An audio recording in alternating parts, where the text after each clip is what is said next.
Yet another glorious morning in the Utah desert. Yesterday, I moved from under the Mexican hat. I went to the Gooseneck State Park, where those crazy turns of the San Juan River are. But it was so windy on the rim, so I decided to skip camping there, and I came to this location, which is more or less a no-name location, and nobody really knows about it. I just found it kind of by chance on the map, and it has this also crazy rock formations, the hoodoos. Yeah, kind of similar to what I've seen in the Bisty wilderness, but this is not wilderness. It's just just a piece of the BLM land. So I'm actually gonna, today's a work day, so I'm gonna stay here, work, and behind this hill are actually even more hoodoos and like canyons with those hoodoos. Actually probably gonna take an afternoon or evening hike there. And tomorrow I'll have to start heading towards home. And the reason that I need to start going there is because I have a reservation for Monday at the Big Bend National Park. I've already been there once, but I couldn't explore everything. I'd say the Big Bend National Park is probably the most difficult park to get into because it's like so far from major population centers, and most of the land around it is actually national park land. It's a very big park. And then there's also a state park, Big Bend State Park, Texas State Park.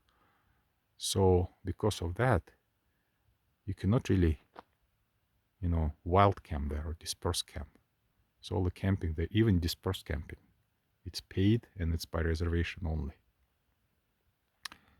So, and right now the weather is actually starting to turn excellent there. Obviously in the summer it's like over 100 degrees. And I checked the weather forecast. Next week's supposed to be beautiful there. Actually, the previous week was still 100 degrees. So because of this, all of the reservations, people of course know that. All of the reservations are, gone. People just, stay online, try to grab everything possible. So yesterday I kind of went online and just by chance found one spot for one day available. So I kind of had to grab it. It's for Monday. So therefore I have to be there by Monday. So it means that I have to start driving from here tomorrow. I'm not going to drive non-stop. I don't want to drive more than 200 miles a day. So I'll try to break that drive into some interesting activities. We'll see. Today is October 3rd, Tuesday. After the end of the workday, I decided to again explore this unusual landscape and formations of the place where I'm staying completely by chance. It's not really on any maps or any apps. I was just driving down the road and found it.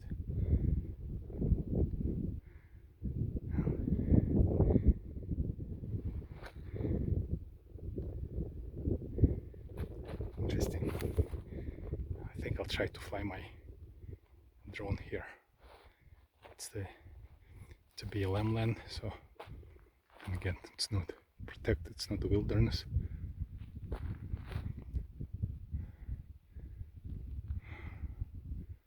So let's fly then.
how is it even still hanging there? It's balancing on 1 point, 2 points. I think it's pretty much balancing on a pile of sand. Should I tip it over? Nah. I wonder who did that. This, they also erected a whole bunch of columns there. Why? What for? And they left a whole bunch of rocks unfinished. Go figure.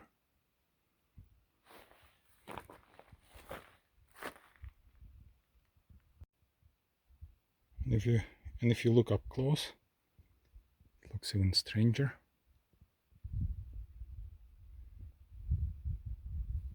I think I'll try to get to squeeze through there.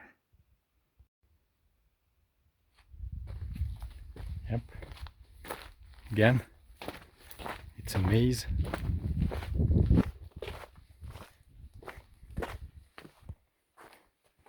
Well, I guess I could jump down there, but I guess then I can go through there. But what if there is no way through there? Yeah, I probably shouldn't jump in there. Even if they put just 3 or 4 columns in the tour guide, I'm pretty sure this place would have been swarming with tourists. But I'm actually gonna go in there. I think there's somewhat of a maze. I do feel like a kid in a new playground. So many new things. So much to explore, to try, to play with. I flew the drone from over at that hill and across. There's a whole canyon in here, like a really big, I guess it's pretty long going in there. And I truly wonder how that this place is not in any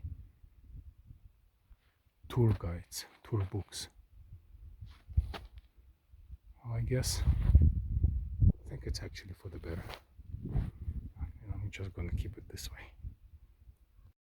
This canyon ends in this wall here. I guess there is a little passageway through there, and I came from here. Yeah, this is a really nice camping spot here, like with view of these hoodoos and these hoodoos here.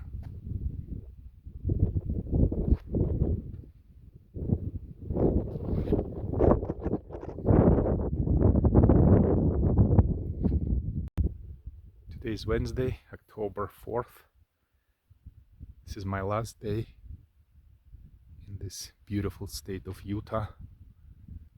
Its motto is "Life Elevated," and indeed it was. Actually is, indeed it is.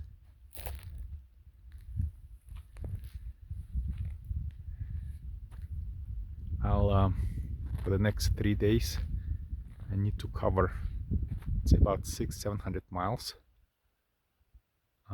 That's Wednesday, Thursday, Friday. Of course, I'll be driving in late afternoons after the end of the workday. I really don't know where the night finds me. Well, I mean, I'll figure it out along the way. But yeah, I'll be heading kind of towards home, but I mean, yeah, I'm heading towards home, but not directly. I'll be traveling mostly south and a little bit east. And yeah, this campsite is absolutely unknown. that this road here, haven't seen a single car driving on it. Frankly, in the past, I've like spent 2 nights here. This is my 3rd day. I haven't seen a single soul in all this time I was here. But it's beautiful and quiet, and the stars are just, I can see every single star in the sky.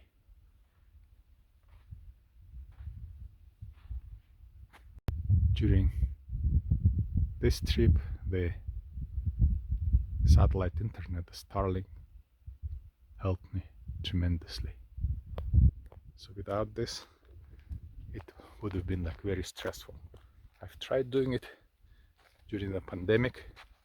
I, worked from the road, but I was really tied to the cell signal, and kind of finding it, especially in these remote areas, is almost impossible. So I had to stick to kind of a known locations where people write reviews that the cell is available. And of course you come there and it's not exactly, so you kind of have to move around, always check. You get to a spot, you check the cell signal strength and like a speed test and everything, and that still didn't was very limiting. This time there is absolutely, I didn't feel any limitation here, so I just come, pull in pretty much anywhere, pop the dish on the roof, and that's it. I'm ready to go. And as far as the dish is concerned, of course, it's a residential dish, it's not designed for RVs, so I had to modify it. Of course, I had to like install a mount on the roof so I can like quickly connect and disconnect it there, because obviously I can't drive it like this.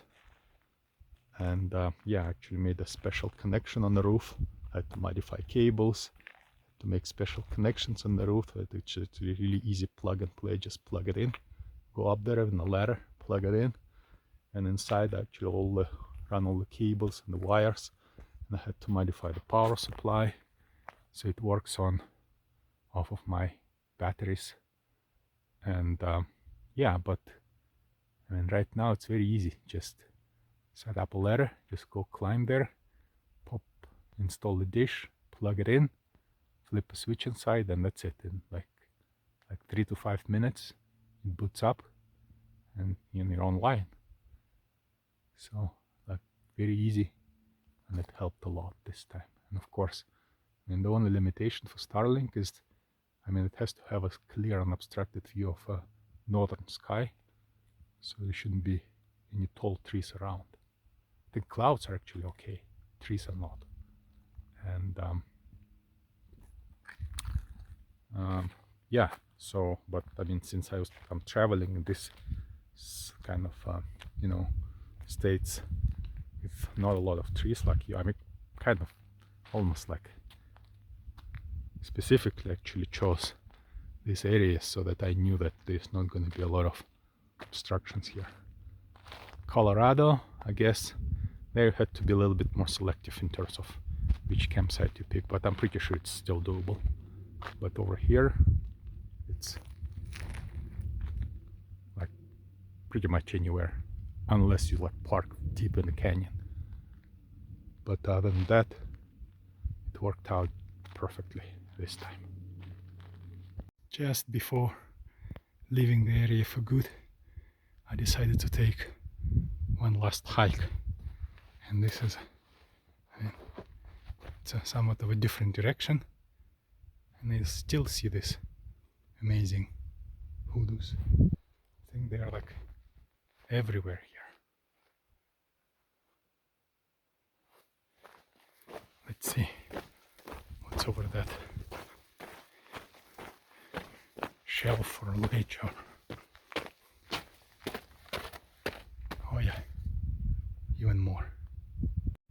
Yeah, from this angle they almost look like chess pieces.